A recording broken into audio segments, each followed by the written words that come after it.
الحمد لله رب العالمين والصلاة والسلام على سيد الأنبياء والمرسلين وعلى آله وأصحابه أجمعين. أما بعد فأعوذ بالله من الشيطان الرجيم. بسم الله الرحمن الرحيم. يعتذرون إليكم إذا رجعتم إليهم قل لا تعتذروا لن نؤمن لكم قد نبأنا الله من أخباركم وسيرى الله عملكم ورسوله ثم تردون إلى عالم الغيب والشهادة فينبئكم بما كنتم تعملون. صدق الله مولانا العظيم. يعتذرون إليكم، یہ منافق لوگ تمہارے پاس معذرت کرتے ہوئے آئیں گے اذا رجعتم، جب تم واپس مدینہ لوٹ کر جاؤ گے. قل، آپ ان لوگوں سے کہہ دینا، لا تعتذروا، تم کوئی ہمارے سامنے معذرت نہ کرو، لن نؤمن لکم، ہم تمہاری معذرتوں پر کوئی اعتماد نہیں کریں گے. کیوں؟ قد نبأنا اللہ من اخبارکم، یقیناً ہمارا اللہ مجھے تمہاری ساری خبریں دے چکا ہے. تم اندر سے منافق ہو اور تمہارا مقصد جو ہے وہ ہمیں دھوکہ دینا ہے. اسی سے بھائیو مجھے اور آپ کو یہ بات سمجھ لینی چاہیے کہ مسلمان قسم کو یا کسی بھی چیز کو دھوکہ دہی کے لیے استعمال کرے تو وہ بھی بدترین منافقانہ عمل ہے. میں نے پیچھے بھی بار بار حوالہ دیا، رسول اللہ صلی اللہ علیہ وسلم نے ارشاد فرمایا کہ جو جھوٹی قسمیں کھانا یہ نفاق کی نشانیوں میں سے ایک نشانی ہے. منافق کے دل میں کچھ اور ہوتا ہے، زبان پہ کچھ اور ہوتا ہے. حضور علیہ السلام کے سامنے آ کر معذرت کر رہے ہیں، قسمیں کھا رہے ہیں، ہیلے بہانے بتا رہے ہیں، مجبوریاں بتا رہے ہیں، اور اندر میں نفاق اور منافقت ہے، اندر سے اللہ اس کے رسول پر ایمان نہیں رکھتے. اس لیے مومن اگر زبان پر ایک مسلمان بھی ہے، زبان پر قسم ہے، دل میں کچھ اور ہے، قرض کسی سے لے رہا ہے، پکا ارادہ ہے کہ چلو اچھا جب ہوگا دے دیں گے، اسے کریں انشاءاللہ مہینے کے بعد دے دیں گے. اب دل میں یہ ہے بھائی، دل میں یہ ہے کہ جب ہوا 6 مہینے سال بعد دے دیں گے، اور اوپر قسمیں کھا کے کیا کہہ رہے ہیں؟ مہینے کے بعد دے دیں گے. منافقانہ عمل ہے. نکاح ہے، مہر مقرر کر رہے ہیں، جی 2 لاکھ روپے مہر ہے، اچھا دل میں خیال ہے چلو دے دیں گے، اگر نہ بھی دیں کوئی حرج والی بات نہیں. یہ بالکل نفاق ہے، جھوٹ ہے، گناہ ہے. اس طرح ہم دسیوں معاملات ایسے کرتے ہیں، دل میں کچھ اور ہوتا ہے اور زبان پر کچھ اور ہوتا ہے. قرآن کریم نے ارشاد فرمایا وَسَيَرَ اللَّهُ عَمَلَكُمْ وَرَسُولُهُ، اللہ تعالیٰ تمہارے عملوں کو دیکھیں گے اور اللہ کے رسول بھی تمہارے عملوں کو دیکھیں گے. اب ہم مستقل تمہارا طرز عمل دیکھیں گے، تمہاری زندگی کا انداز دیکھیں گے. ثُمَّ تُرَدُّونَ، پھر تمہیں لوٹا دیا جائے گا اِلَىٰ عَالِمِ الْغَيْبِ، اس ذات کی طرف جو غیب کو بھی جانتی ہے، وَالشَّهَادَةِ، جو حاضر کو بھی. فَيُنَبِّئُكُمْ، پھر وہ ذات تمہیں بتلا دے گی تم جو کچھ عمل کرتے رہے ہو. رسول اللہ صلی اللہ علیہ وسلم اور مسلمانوں کو تم دھوکہ دے سکتے ہو، اور ہم آپس میں ایک دوسرے کو دھوکہ دے سکتے ہیں، لیکن اس ذات کو دھوکہ نہیں دیا جا سکتا جو غیب سے غیب تر چیز کو بھی اچھی طرح جانتا ہے. یہ حاضر اور غیب میرے اور آپ کے اعتبار سے ہے. اللہ تعالیٰ کے اوپر یہ حاضر غیب کی صفت نہیں بولی جا سکتی، چونکہ اللہ تعالیٰ کے سامنے ہر چیز ہی حاضر ہے. بھائی اللہ کے سامنے کیا ہے؟ ہر چیز ہی. چونکہ یہ قرآن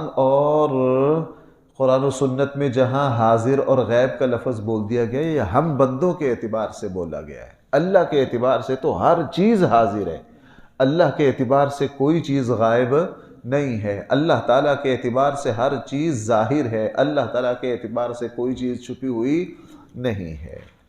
فَيُنَبِّئُكُمْ، پھر وہ اللہ تمہیں بتلا دیں گے بِمَا كُنْتُمْ تَعْمَلُونَ، جو کچھ تم عمل کرتے رہے ہو. قرآن پھر سَيَحْلِفُونَ بِاللَّهِ، وہ تمہارے پاس اللہ کی قسمیں کھائیں گے تمہارے سامنے.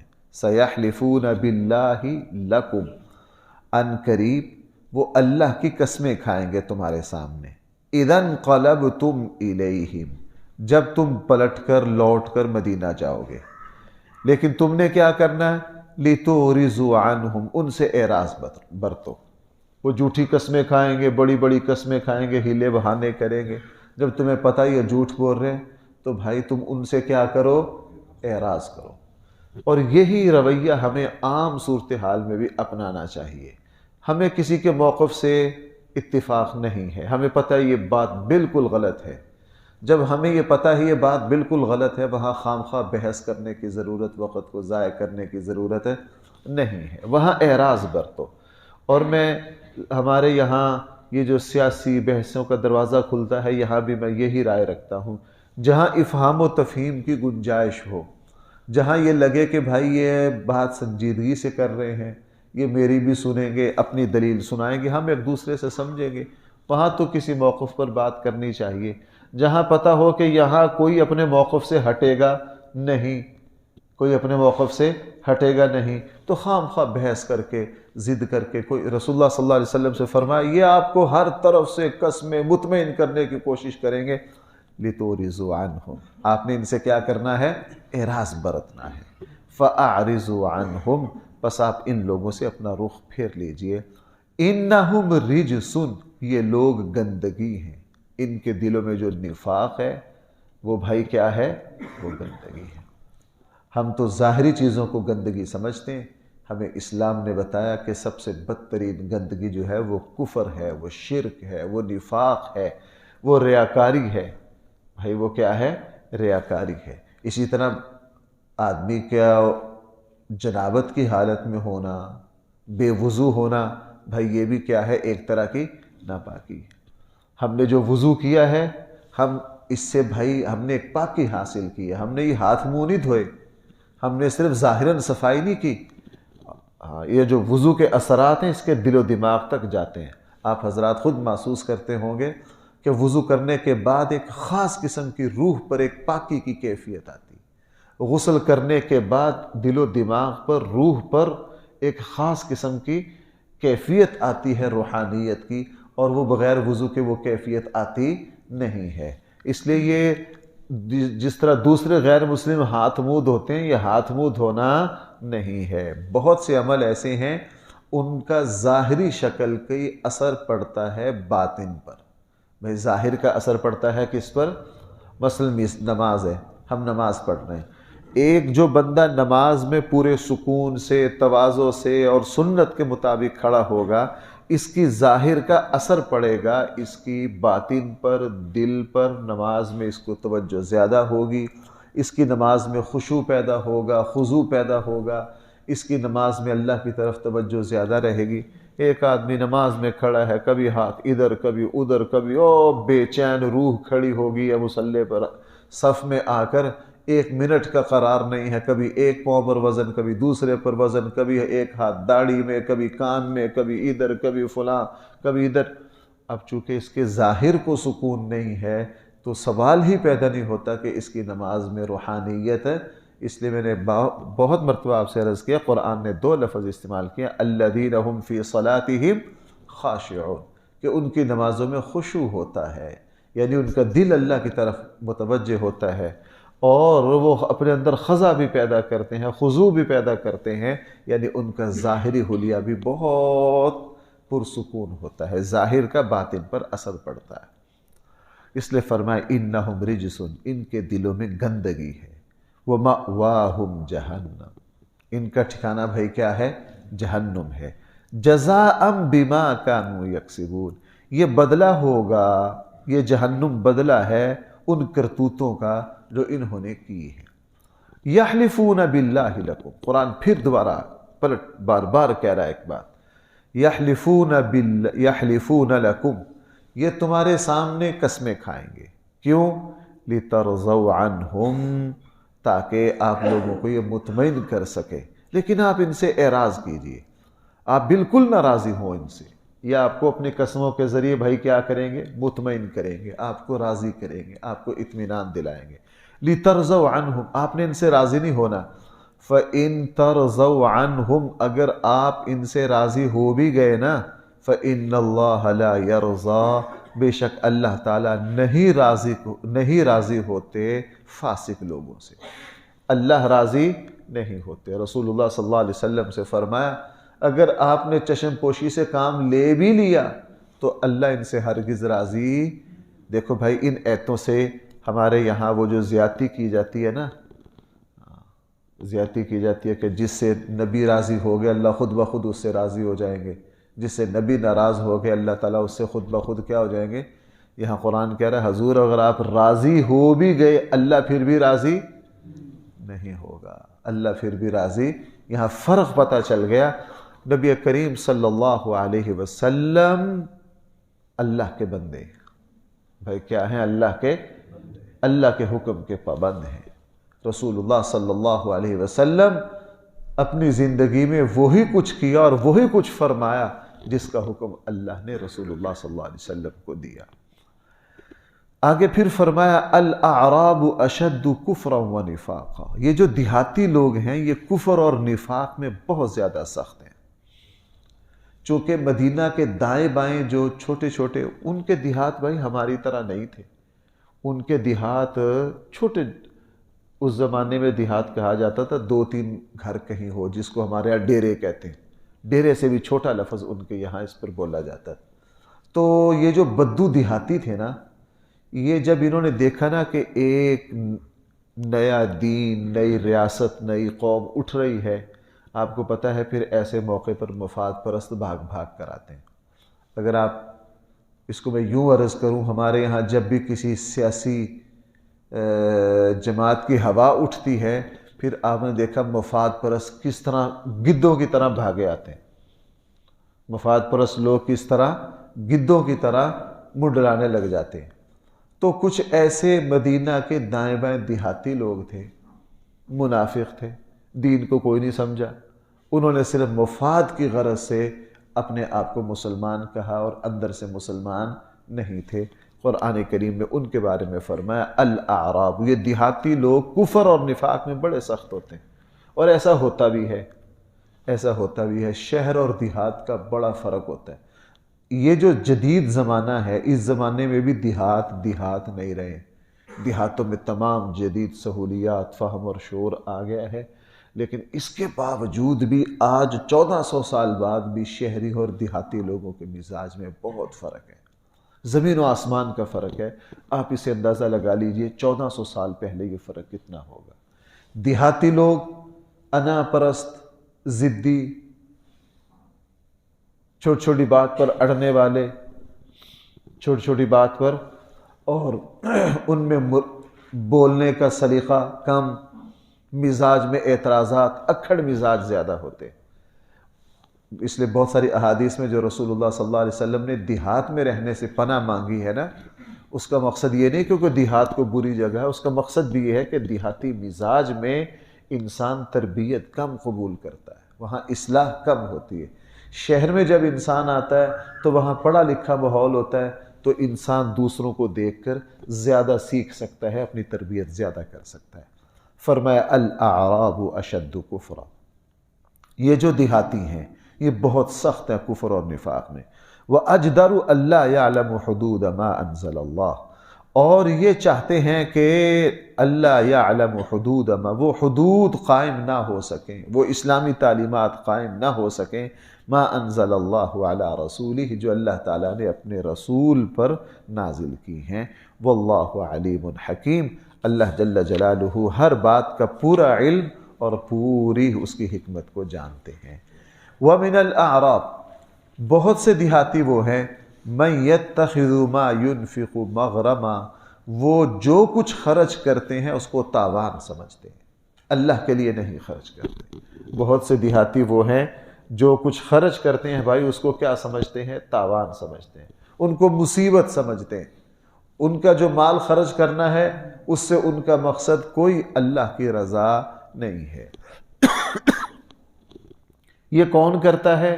یہ مفاد پرست بندہ کرتا ہے۔ اور جو مومن ہوتا ہے، مسلمان ہوتا ہے، اللہ کا نیک بندہ ہوتا ہے، وہ جب بھی اپنا مال خرچ کرتا ہے وہ اس کو عبادت سمجھ کر کرتا ہے۔ اس لیے دیہاتی جب بھی کبھی مجبوری ہوتی کسی اسلامی جہاد میں، کسی ضرورت میں، رسول اللہ صلی اللہ علیہ وسلم کے زمانے میں مال دینا ہوتا تو یوں بجھے دل سے دیتے، یوں ان کی دیتے دیتے ان کو ایسی تکلیف ہوتی، دل بالکل نہ چاہتا، صرف اپنا بھرم رکھنے کے لیے، اپنے رکھ رکھاؤ کے لیے دیتے۔ تو بھائی اللہ تعالیٰ کو تو اس طرح کا دیا بالکل پسند نہیں ہے، اس لیے فرمایا وَمِنَ الْأَعْرَابِ، یہ آپ کے دائیں بائیں دیہاتی لوگ ایسے ہیں مَن يَتَّخِذُ مَا يُنْفِقُ مَغْرَمًا۔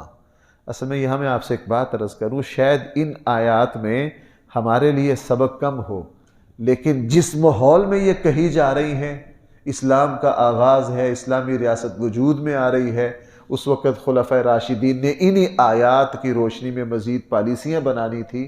ان آیات کی اہمیت کا جو ان لوگوں کو اندازہ ہو سکتا ہے وہ ہمیں اندازہ نہیں ہو سکتا، اس لیے فرمایا وَمِنَ الْأَعْرَابِ، بہت سے دیہاتی وہ ہیں مَن يَتَّخِذُ مَا يُنْفِقُ مَغْرَمًا، وہ اپنے دیے ہوئے کو ٹیکس سمجھتے ہیں، وَيَتَرَبَّصُ بِكُمُ الدَّوَائِرَ، اور آس لگائے بیٹھے ہیں تمہارے اوپر زمانے کی گردش کی، توقع لگائے بیٹھے ہیں کہ مسلمانوں پر بھی کوئی مشکل حالات آئیں تاکہ ان سے ہماری جان چھوٹے، تمہارے اوپر برے دنوں کے اللہ کی پکڑ یا اللہ کی طرف سے عذاب آنے کی توقع۔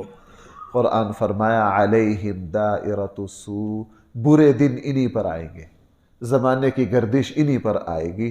واللہ سمیع علیم، اللہ جل جلالہ ہر بات کو سنتے ہیں اور ہر بات کو جانتے ہیں۔ اب چونکہ سارے دیہاتی ایسے نہیں تھے، سارے دیہاتی ایسے نہیں تھے، جو صحیح تھے، قرآن کا مزاج ہے، قرآن ایک ہی لاٹھی سے سب کو نہیں ہانکتا، قرآن ایک ہی لاٹھی سے سب کو نہیں ہانکتا۔ اب جو مومن صحیح مسلمان دیہاتی تھے، قرآن نے ان کا بھی ذکر کیا، وَمِنَ الْأَعْرَابِ، اور ایسے دیہاتی بھی ہیں مَن يُؤْمِنُ بِاللَّهِ وَالْيَوْمِ الْآخِرِ، جو ایمان لاتے ہیں اللہ پر اور آخرت پر۔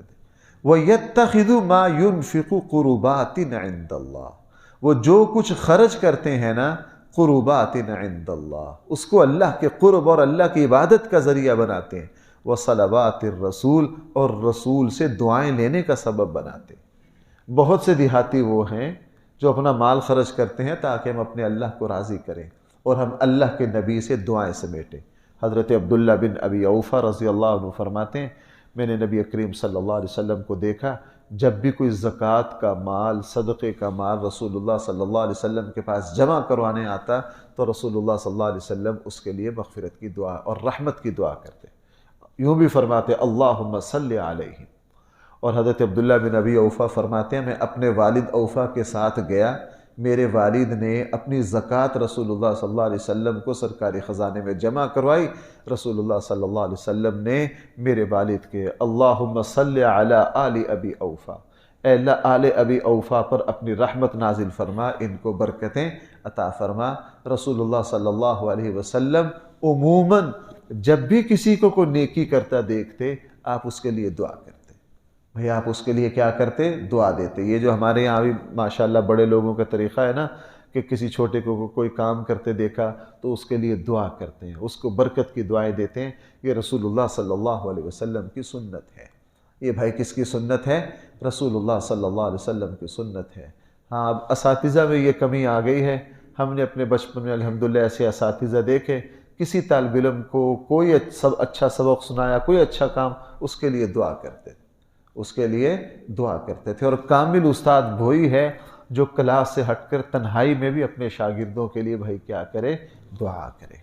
اس لیے رسول اللہ صلی اللہ علیہ وسلم تو آپ کو حضرات جانتے ہیں، اپنے صحابہ کا نام لے کر دعا کیا کرتے، اپنے صحابہ کا نام لے لے کر دعا کیا کرتے، اور جب بھی کسی کو نیکی کرتا دیکھتے، مثلا رسول اللہ صلی اللہ علیہ وسلم نے حضرت ابو موسیٰ اشعری کا قرآن سنا، ان کے لیے بہت دعا کی۔ رسول اللہ صلی اللہ علیہ وسلم نے ابی بن کعب سے کچھ سنا، ان کے لیے بہت دعا کی۔ حضرت عبداللہ بن مسعود کو کہا مجھے سورہ نساء سناؤ، سنائی، کافی لمبی سنائی، رسول اللہ صلی اللہ علیہ وسلم نے ان کے لیے دعا کی۔ صحابہ اکرام یوں بیٹھے ہوئے تھے اور پوچھا بھائی قرآن کی سب سے بڑی آیت کون سی ہے؟ ابی بن کعب سمجھ گئے، انہوں نے جواب دیا آیت الکرسی۔ رسول اللہ صلی اللہ علیہ وسلم نے ان کو دعا دی۔ اتنی مثالیں ہیں۔ ہمیشہ بھائی جو کامل استاد ہو، وسیع الظرف ہو، وہ چھوٹوں کو دعائیں دیتا ہے۔ جو کم ظرف ہو نا، وہ کبھی بھی چھوٹوں کو دعا نہیں دیتا۔ اس لیے یہاں فرمایا وَمِنَ الْأَعْرَابِ، بہت سے دیہاتی وہ ہیں، مَن يُؤْمِنُ بِاللَّهِ، جو اللہ پر ایمان رکھتے ہیں، وَالْيَوْمِ الْآخِرِ، آخرت پر ایمان رکھتے ہیں، وَيَتَّخِذُ، اور بناتے ہیں، مَا يُنْفِقُ، جو کچھ وہ خرچ کرتے ہیں، قُرُبَاتٍ عِنْدَ اللَّهِ، اللہ کے قرب کا ذریعہ، وصلوات الرسول، اور رسول اللہ صلی اللہ علیہ وسلم سے دعائیں لینے کا ذریعہ بناتے ہیں۔ الا، یہ ایمان والے دیہاتی سن لیں، الا اچھی طرح سن لیں، انہا قربۃ لہم، ان کا دیا ان کے لیے اللہ کے قرب کا ذریعہ بن گیا، اللہ کے قرب کا ذریعہ بن گیا۔ صرف اتنا ہی نہیں، سیدخلہم اللہ فی رحمتہ، ان قریب اللہ تعالیٰ ان کو اپنی رحمت میں ڈھانپ لیں گے، ان پر اپنا فضل فرمائیں گے۔ ان اللہ غفور الرحیم، چونکہ وہ بہت ہی مہربان اور رحم کرنے والا ہے۔ اس کی غفور اور رحیم اور رحمان ہونے کی صفت کا تقاضا ہے کہ وہ اپنے بندے کی نیکیوں کو بھی قبول کرے۔ بھائی ابھی آخری بات ذرا غور کرنا ہے اس پر، اس کے رحمان اور غفور ہونے کا یہ تقاضا ہے کہ وہ ہماری ٹوٹی پھوٹی نیکیوں کو کیا کر لے؟ قبول کر لے، اور انشاءاللہ اللہ قبول کریں گے۔ ہم کریں صحیح، دیکھو 100% اللہ کو بھی پتہ، یار ہم 100% نماز پڑھ سکتے ہیں، سوال ہی پیدا نہیں ہوتا، جیسی کیسی آتی ہے پڑھتے رہے۔ ہمارے پاس دوست آ جاتے ہیں، مجھ سے کئی دن سے نماز پڑھنے کو جی نہیں، میں کہا نہیں جی کرتا نہ سے پڑھتے رہو، نہیں جی کرتا نہ سے۔ میں نے کہا جن کا جی کر رہا ان کی نمازیں کون سا 100% ہے؟ اگر ہم خود اپنی نمازوں کو نمبر دینا شروع کریں تو ہم تو شاید 2-4 نمبروں سے اوپر ہماری نماز تو 4-5% سے اوپر نہیں جاتی، ہماری نماز تو 4-5% سے اوپر نہیں جاتی۔ تو اللہ جل جلالہ غفور الرحیم ہے، وہ مہربان ہے۔ ایسی دسیوں مثالیں ہیں قرآن و سنت میں کہ جن لوگوں نے بظاہر چھوٹی سطح کا عمل کیا، اللہ تعالیٰ نے ان کے عمل کو بھی کیا کر لیا؟ قبول کر لیا۔ ان اللہ غفور الرحیم، وہ مہربان ہے، انشاءاللہ تمہارے دیے کو، تمہاری ہر طرح کی نیکیوں کو وہ ضرور قبول کرے گا۔ بس وہی پچھلے سبق والی بات، اس میں ذرا نیت خالص ہو، اللہ یہ دیکھتے ہیں، اس میں کیا ہو؟ نیت خالص ہو۔ وہ دیے ہوئے کو نہیں دیکھتے، وہ یہ دیکھتے ہیں کس جذبات سے دیا۔ وہ نیکی کے ظاہری حجم کو نہیں دیکھتے، وہ ان کے پیچھے والے جذبات کو دیکھتے ہیں۔ اس لیے فرمایا ان اللہ غفور الرحیم۔ اللہ تعالی ہم سب کو صحیح فہم عطا فرمائے۔ الحمدللہ رب العالمین، والصلاة والسلام علی سید الانبیاء والمرسلین وعلی آلہ واصحابہ اجمعین۔ ربنا آتنا فی الدنیا